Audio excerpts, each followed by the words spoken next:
Hi, I'm Sally Mitchell. I'm the Chief Advisor of Workplace Behaviours at SafeWork SA. I'm here today to talk about bullying and why prevention is better than cure. Why do we bother about workplace bullying? And the reason we bother about workplace bullying is that it costs money to industry, it costs money to the economy. And at the moment, our current statistics are telling us that WorkCover is experiencing a peak in psychological claims, that they are increasing and the length of time those claims are remaining in the system is increasing also, that we now have a 40% higher rate of claims longer than 2 weeks time lost in the system, and that the claims that refer to disrespectful behaviour have doubled since 2008 and 2009. And generally what we're seeing is a greater diagnosis of depression as an issue for workers. When we look at the nature of psychological claims in South Australia, we have 135 active claims at the moment. They've had more than 1.5 years off of work. That's in the year 2010, 2011. That we're seeing that has occurred predominantly in metropolitan employers. That if you want to break it down to industries, we're seeing an increase in the community services, in the wholesale and retail areas. Finance sector and business services also has had an increase. When we look at the gender breakdown of that, 80% or just under 80% of those claims are about women in the system, and something around the 40% figure is men in claims of of associated claims of depression and psychological claims in the system. Within SafeWork SA, we're noticing an increase in men contacting our service and lodging complaints with us. When we look at the demographics of those claims again, we find that 36% were 50 and plus, the impacts of work on older workers in the workplace. When we look at the cumulative mechanism, so it's not just one issue that's impacting on people's claims, that 79% had a combination of issues within their claim descriptions. So it's harassment and bullying. It was looking at the work pressure issues. It was looking at the stress created with work and the impacts. And what we talk about when we talk about workers' comp claims is we talk about the medical impact on a person. So you won't see a claim, for example, that talks about stress or talks about workplace bullying. You'll see a claim that talks about anxiety and depression and those issues that arise for workers. In Australia, what we're currently looking at is, of course, harmonised legislation. That is looking to bring about the same or similar laws across the country. South Australia, up until the beginning of this year, was the only state that had a definition under its Act that described what was bullying and what was not bullying. That now, with our harmonised laws since the beginning of this year, has changed. And what is currently being developed at a national level is a code of practice, and that code of practice is titled Preventing and Responding to Workplace Bullying. The attempt of that is to bring about a standard across the country that we can use to measure what is and isn't bullying and how it should be managed in a workplace. But the code in its current stand is that it's still under development. It has gone through lengthy consultation within the community, business and generally across the country. That has closed, and it's expected that the national code will be looked at again this year and determine whether it will become an approved code or whether it will form the guidance for industry on how we manage bullying. One way or the other, we will have a document that talks about how do we deal with workplace bullying at a higher level. In South Australia, since the beginning of this year, we've had a piece of legislation called the Work Health and Safety Act of 2012. It doesn't provide a definition of bullying or inappropriate behaviours, which we believe will be covered by the code. But what it did do was bring about a change in the definition of what is health. So now when we talk about the health of workers, we don't just mean the physical health of that worker, we're talking about the psychological well-being of that worker as well. And so health has a very clear definition now that says that when we talk about health in a workplace, we're talking about the holistic person, not just one aspect of their working life.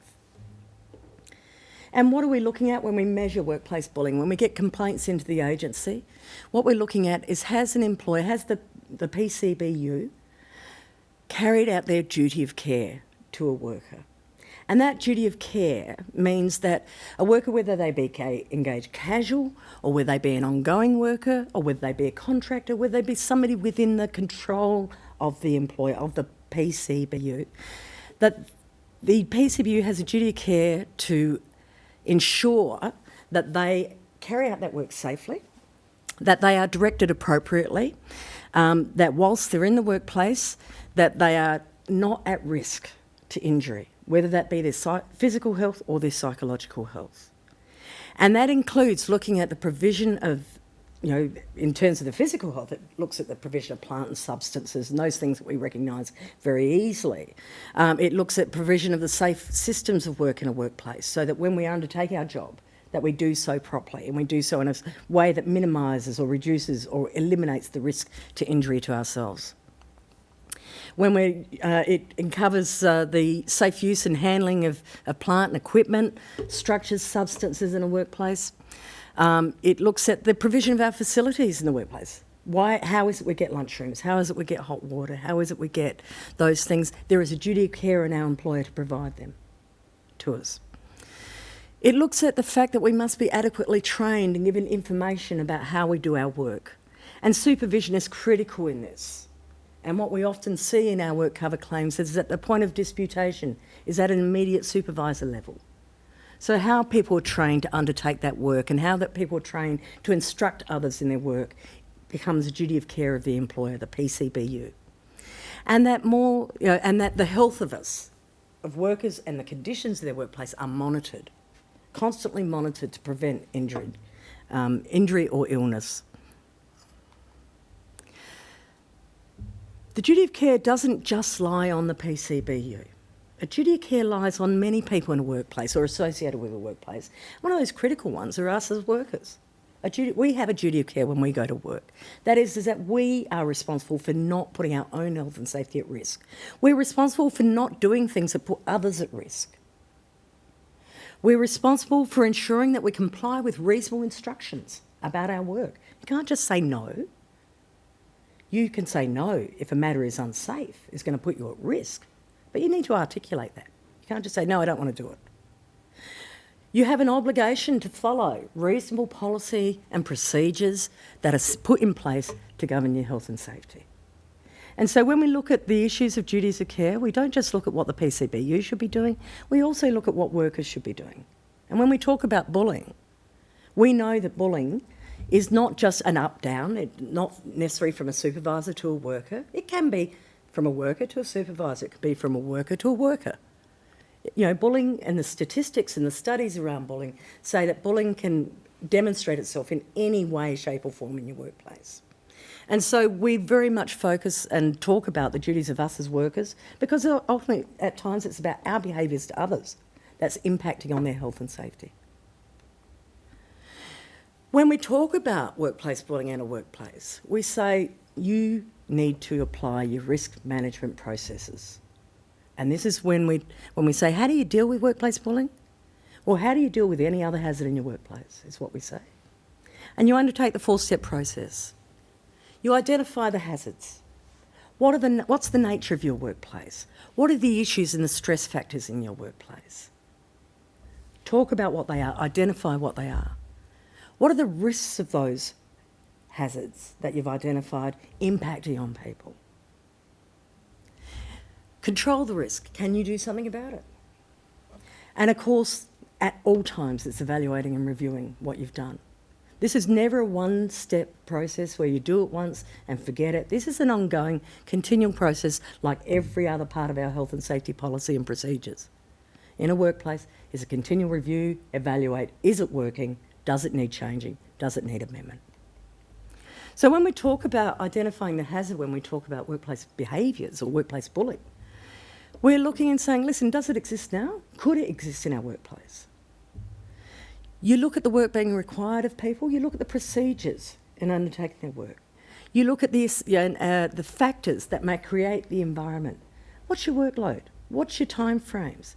Is it reasonable to expect that person to be able to carry out that workload within the time frame you're requiring of them?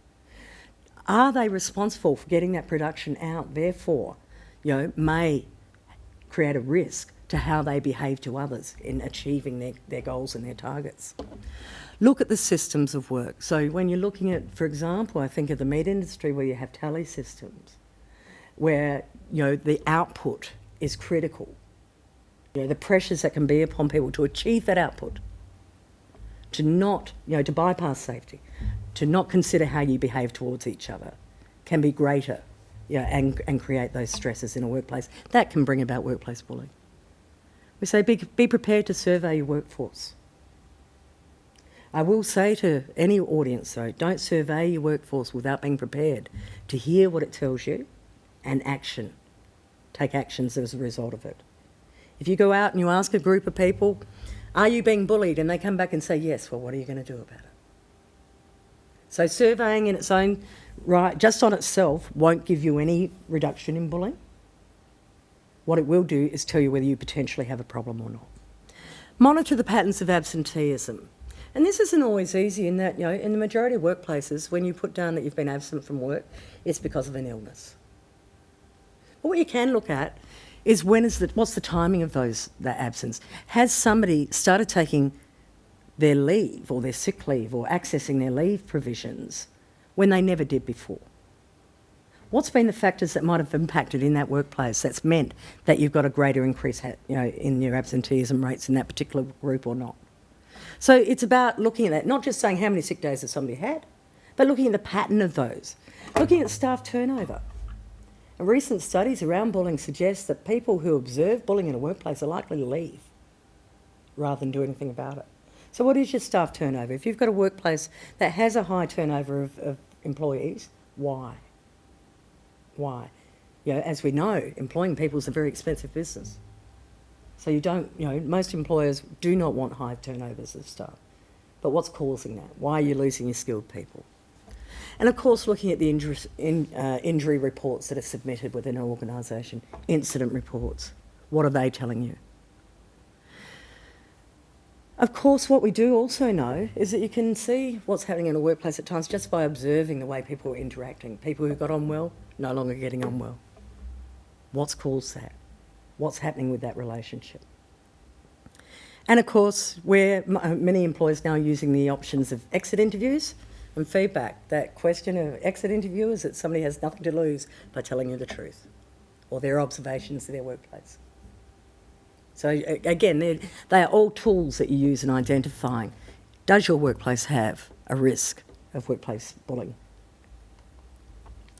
When you're looking at assessing those risk factors, and in consultation, because all of this must be done in consultation with your employees, you need to determine what behaviours might result in bullying. There's one way of criticising and giving feedback to someone as to whether it becomes reasonable and constructive criticism to where it becomes destructive and unjustified and repeated. Somebody being told they're stupid or they're hopeless, I don't know how you ever got your job, those types of things, it can wear on someone.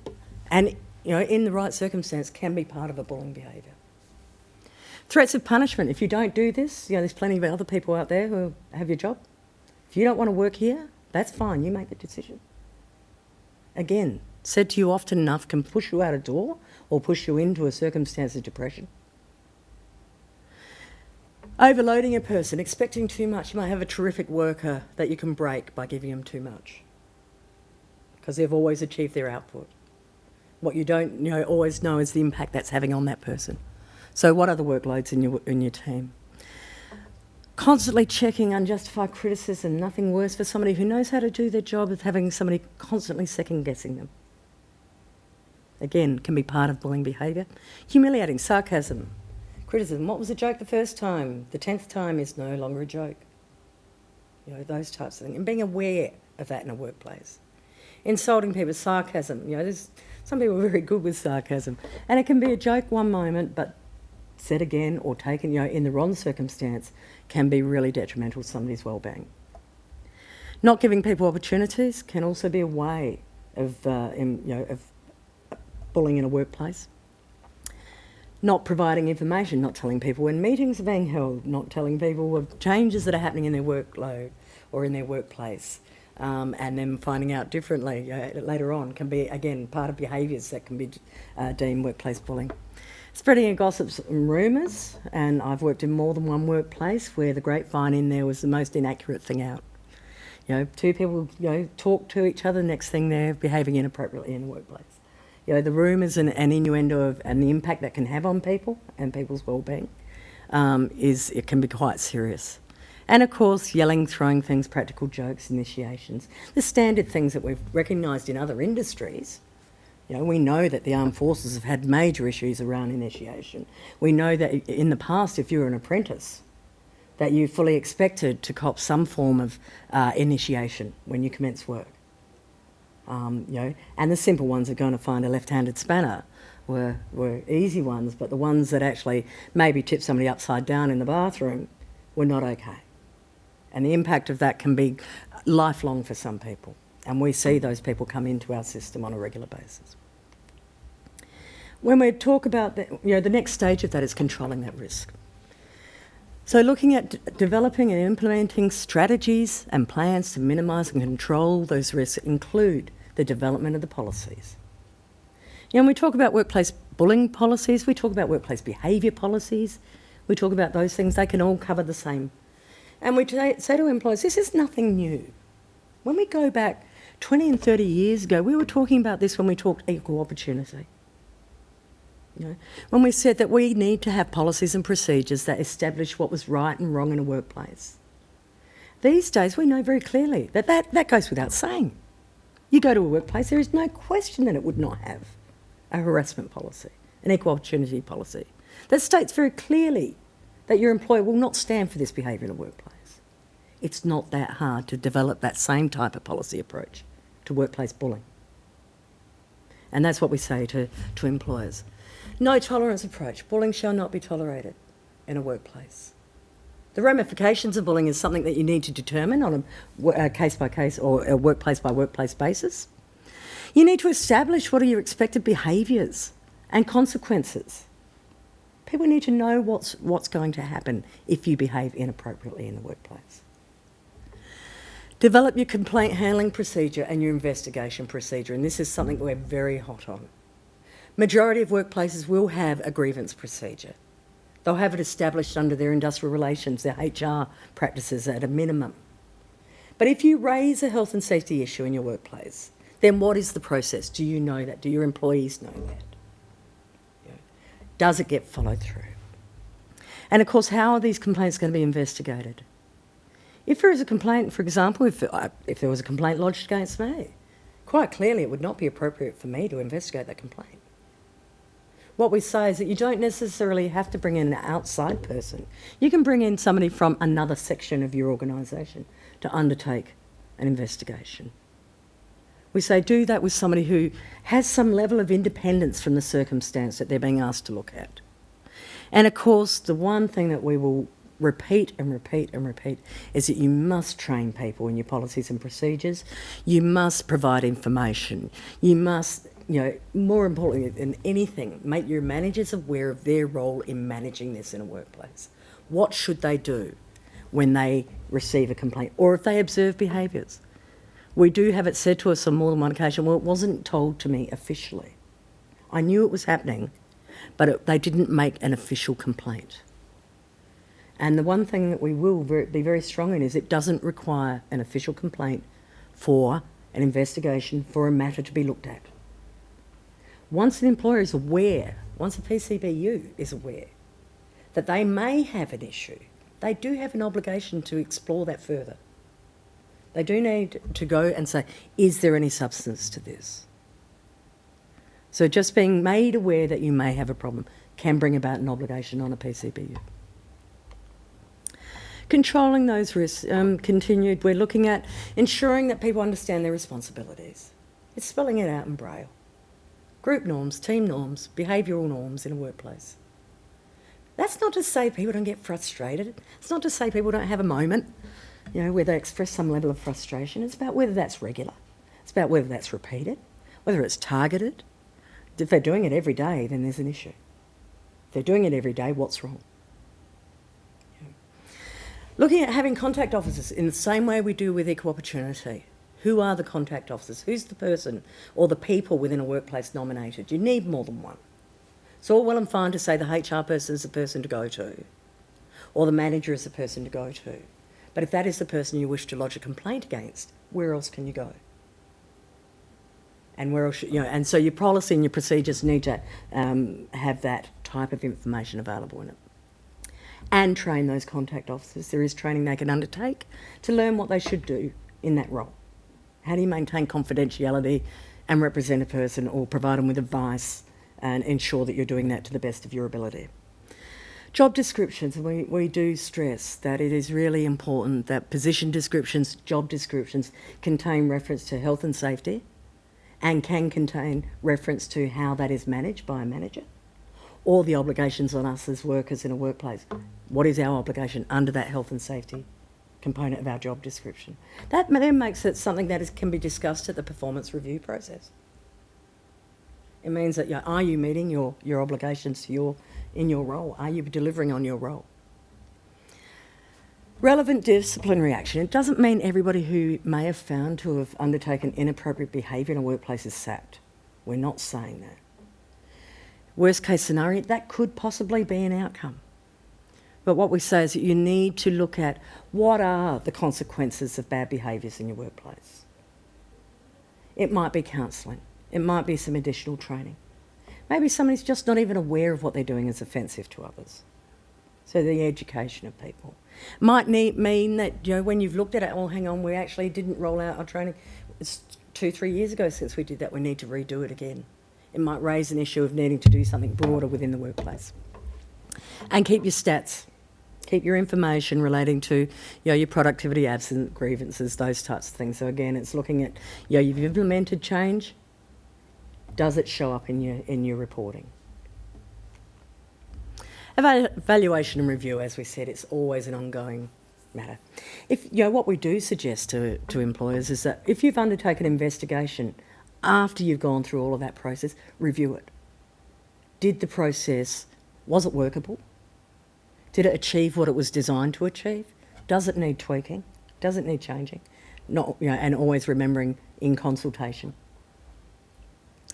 So it's a continuous cycle, and you need to involve health and safety representatives in a workplace, and you also use your work health safety committees in a workplace in discussing those matters.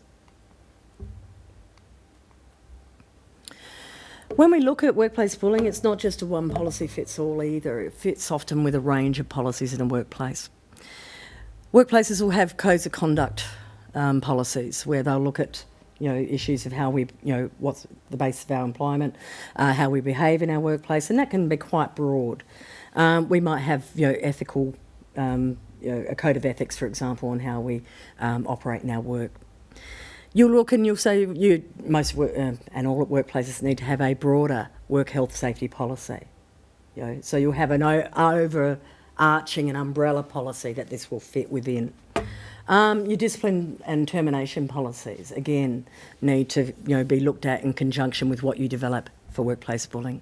Grievance policies, of course, every workplace needs to have them. If you don't have one, there is a process set out in the regulations now, so it will create a minimum standard of what is expected in going through a process.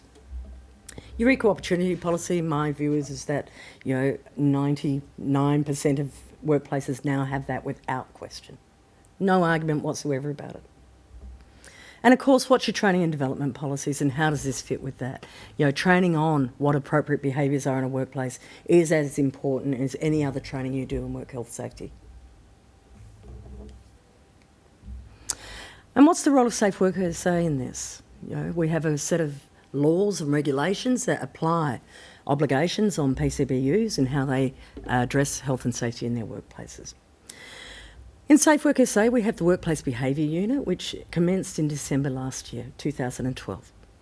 That has 1.9 inspectors and a chief advisor, myself.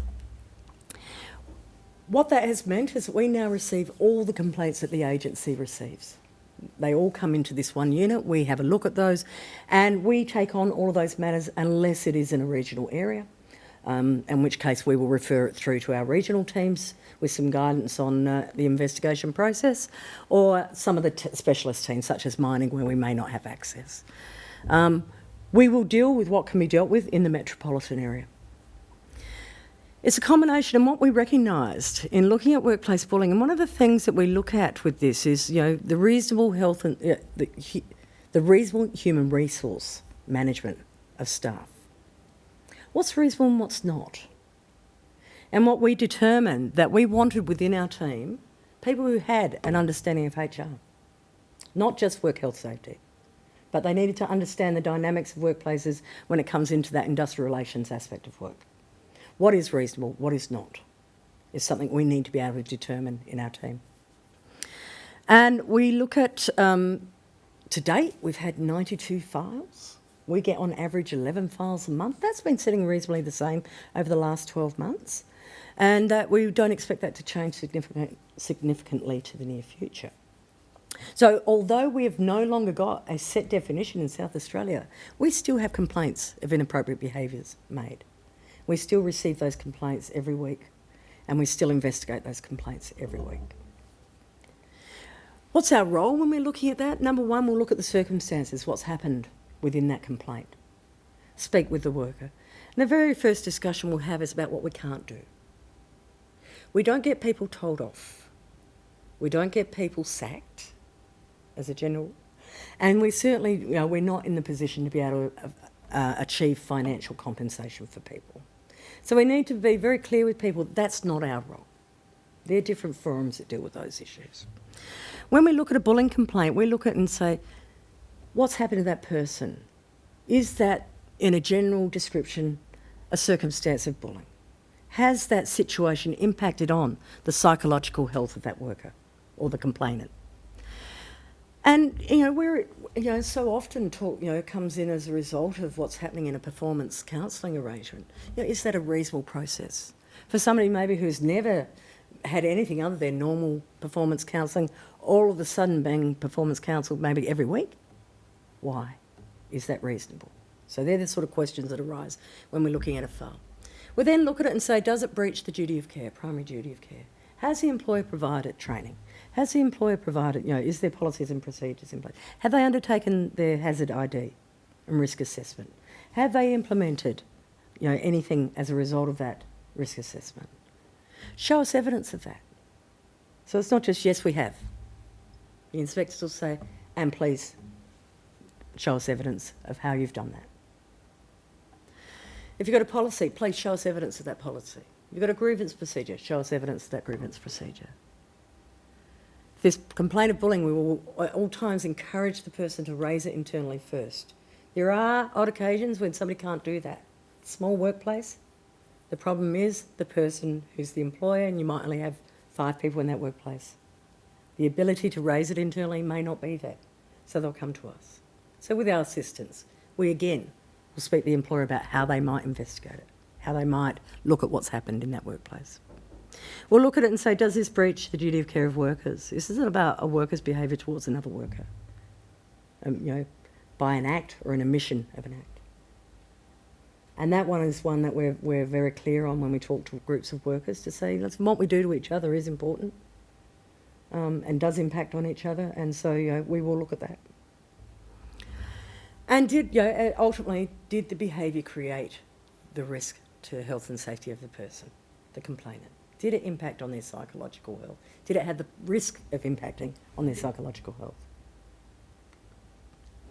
So we'll speak to the complainant, we'll speak to the employer, the PCBU. We'll look at what systems they've got in place. Did they apply them properly? Or did they not? And again, I have actually had the experience of an employer telling me when I was inquiring after a matter that they were undertaking that bullying investigation now, but it was all going to be fine. The person wasn't going to be found to be a bully. Now, if you haven't undertaken the investigation yet, then one suggests that investigation was flawed from the very setup of it. Occasionally we will get things like that said to us. And we say, that defeats the whole purpose of this. If you do that, then you have a problem workplace. You have a problem workplace, you will not retain staff, people will leave. If the PCBU is not aware of the complaint, then we'll direct the matter back to them. It might be we direct the matter back to them and not getting the worker to do it themselves. So we may advise the PCBU, we've received a complaint, we understand you've not had the opportunity to investigate this, we're requesting you do so and show us the evidence. When we look at that, and we point out to them their obligations under the Act around that and how they need to ensure that their risks to health and safety are minimised in the workplace, and we'll explain that. And with a new piece of legislation, we take great pains to explain how that's done in a proactive way with an employer. And ultimately what we're doing is we're saying, you need to manage your health and safety in your workplace. You need to have systems in place that enable people to raise a matter and have it properly addressed. And a very large part of our role is ensuring that you have that in place. And so we will use our authority as the regulator to require you to put that in place. So we won't necessarily come in and undertake your bullying investigation for you. What we will do is ensure that you do it, and you do it properly, and that you apply your outcomes, and that you are continually reviewing your processes. And we'll use all of our authorities to do that. We'll issue notices if we deem it necessary. And more if not, we're working proactively with employers about that. We're currently in the process of developing additional resources to put in the hands of PCBUs to assist them in those processes. And with that, workplace bullying is an ongoing issue. It hasn't gone away, and it's unlikely to go away anytime in the near future. What we do say is that it is a hazard in a workplace, the risk can be identified, and the systems can be put in place to minimise this as a problem for your workplace. Thank you.